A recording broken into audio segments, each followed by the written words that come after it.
اس انداز بیان نے یہ واضح کیا کہ اللہ کے نزدیک اصل کامیابی جو ہے وہ اخروی ہے، اور جو دوسری ہے وہ بھی اللہ تمہیں دے گا دنیا میں، لیکن اللہ کے نزدیک اس کی ثانوی حیثیت ہے وہ اخرا، اور دوسری جو اللہ ذوالجلال والاکرام نے فرمایا جو دوسری چیز ہے تو حبونہا، تم اس کو پسند کرتے ہو، تم چاہتے ہو کہ وہ تمہیں ملے، نصر من اللہ، وہ اللہ کی مدد، و فتح قریب، اور جلدی فتح ہے، وہ بھی اللہ تمہیں عطا کرے گا، اور اس کی خوشخبری بھی نبی مکرم صلی اللہ علیہ وسلم کے ذریعے دلوا دی اور فرمایا وبشر المومنین، اور اس کی بھی مسلمانوں کو، اہل ایمان کو خوشخبری دے دیجئے، لیکن شرط وہ پہلی ہے کہ ایمان کے اندر رسوخ اور جہاد فی سبیل اللہ کا دامن تم تھام لو، اور اللہ ذوالجلال والاکرام یہ تمہیں عطا کرے۔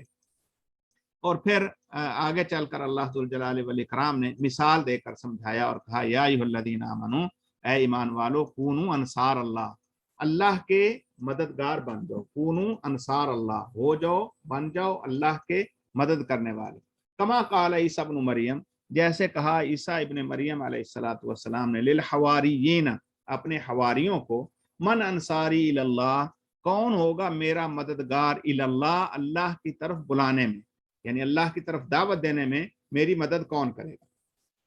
قال الحواریون، کہا حواریوں نے، نحن انصار اللہ، ہم اللہ کے مددگار ہیں، فآمن الطائفہ من بنی اسرائیل، پس ایمان لے آیا ایک گروہ بنو اسرائیل میں سے، وکفر الطائفہ، اور ایک گروہ نے اس کا انکار کر دیا، فأیدنا الذین آمنوا، پس ہم نے مدد کی، ہم نے تائید کی ان لوگوں کی جو ایمان لائے، علی عدوہم، ان کے دشمنوں پر، فاصبحوا ظاہرین، پس وہ ہمیشہ کے لیے جو ہے وہ کامیاب ہو گئے، یا ہمیشہ ہمیش جو ہے وہ غالب آ گئے، ظاہر غالب ہو گئے۔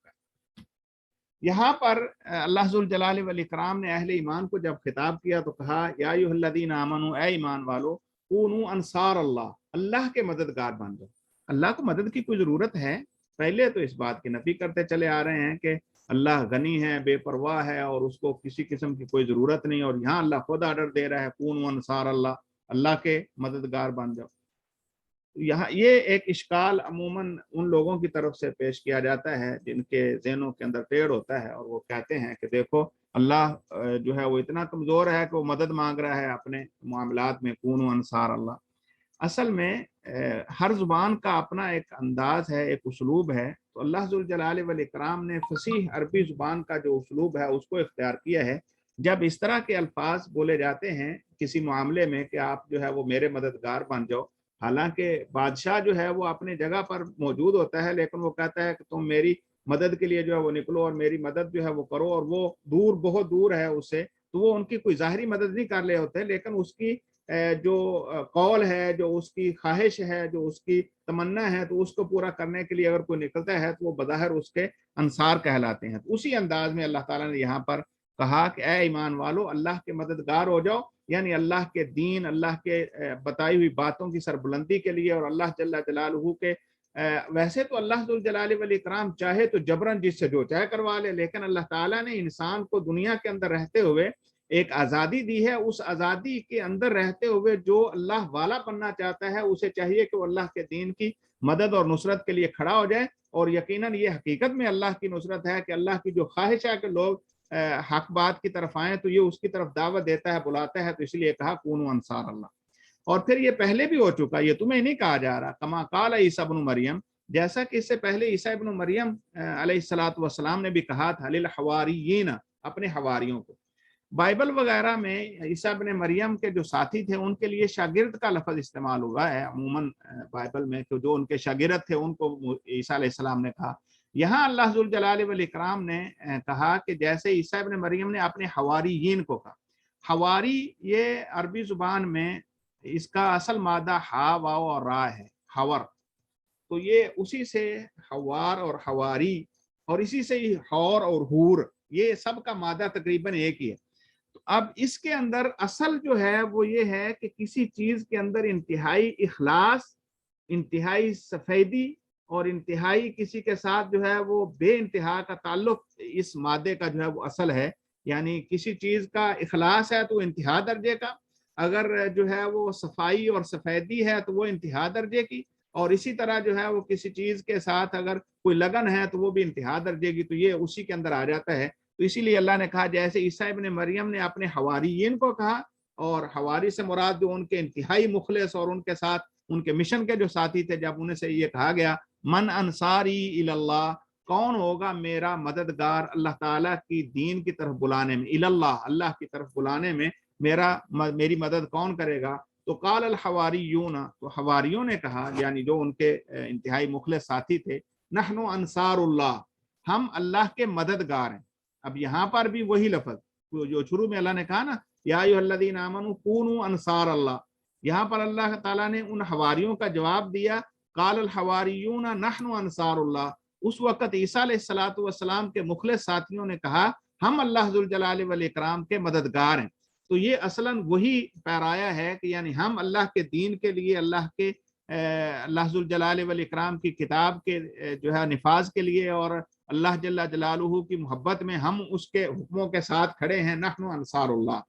فآمن الطائفہ، جب حواریوں نے یہ کہا تو اس وقت دو گروہ ہوگا بنو اسرائیل کے، فآمن الطائفہ، ایک گروہ تو ایمان لے آیا من بنی اسرائیل، بنو اسرائیل میں سے، وکفر الطائفہ، اور دوسرے نے انکار کر دیا۔ اب یہ جو ایمان لانے والے ہیں یہ سارے بعد میں عیسائی کہلائے، یہ حواری بھی کہلائے، اور اسی طرح جو ہے وہ ان کو نصرانی بھی کہا جانے لگا، کیونکہ یہ وہی انصار نصرانی، یعنی یہ وہ مدد کرنے والے عیسیٰ علیہ السلام۔ وکفر الطائفہ، اور دوسرے گروہ نے انکار کر دیا، یہ یہود ہیں، یعنی یہودیوں نے سرے سے عیسیٰ علیہ السلام اور اس کے دین کا انکار کر دیا، اور جو ایمان لے آئے اور انہوں نے اللہ عیسیٰ علیہ السلام کے دین کے اوپر جو ہے وہ ثابت قدمی دکھائی، تو وہ نصرانی یا حواری یا جو ہے وہ عیسائی کہلائے۔ تو اب وکفر الطائفہ، دوسرے گروہ نے انکار کر دیا۔ فأیدنا الذین آمنوا علی عدوہم، پس ہم نے مدد کی ان لوگوں کی جو ایمان لے آئے ان کے دشمنوں پر، یعنی جو مومن بن گئے عیسیٰ علیہ السلام پر ایمان لے آئے تو ان کو اللہ ذوالجلال والاکرام کی تائید حاصل ہو گئی ان کے دشمنوں کے خلاف۔ اب وہ دوسرے دشمن ٹھہرے، یہود جو تھے وہ نصرانیوں کے دشمن ٹھہرے، تو اللہ ذوالجلال والاکرام نے نصرانیوں کو یہود کے اوپر مدد دی اور ان کو جو ہے وہ کامیابی دی۔ فاصبحوا ظاہرین، تو وہ ان پر غالب آ گئے، فاصبحوا، پس ہو گئے وہ ظاہرین، ان پر غالب۔ تو اس کے اندر اشارہ ہے کہ اب چونکہ محمد الرسول اللہ صلی اللہ علیہ وسلم دین کا نام لے کر جو ہے وہ اٹھے ہیں اور ان کے پاس حق ہے اور وہی اللہ کے نبی ہیں، تو اب جیسے پہلے عیسیٰ علیہ السلام نے کہا تھا تو جو ان کے ساتھی بن گئے، اللہ کی تائید اور نصرت انہیں جو ہے وہ میسر آئی، ایسے ہی آج اگر تم محمد الرسول اللہ صلی اللہ علیہ وسلم کی دعوت پر لبیک کہتے ہو، اللہ کے دین کی نصرت کے لیے کھڑے ہوتے ہو اور اپنا مال، اپنی جان، اپنا سب کچھ دین کے لیے کھپاتے ہو، تو یاد رکھو اللہ کی تائید، اللہ کی نصرت وہ تمہارے ساتھ ہے، اگرچہ تمہارا دشمن بڑا دعویٰ کیوں ہی نہ کرتا ہو، جیسا یہودیوں کے یہ دعوے تھے کہ ہم اللہ کے بیٹے ہیں اور ہم اللہ کے قریبی ہیں اور ہمیں کچھ نہیں ہوگا اور سب لوگوں جو ہے وہ ہمارے غلام ہیں اور ہم ان کے اوپر حکمران ہیں، اور سارے یہ دعوے، ایسے ہی دعوے جو ہے وہ مکہ کے اندر جو اہل قریش تھے ان کا بھی تھا، ہم جو ہے وہ بیت اللہ کے متولی ہیں، ہم جو ہے وہ جتنے بھی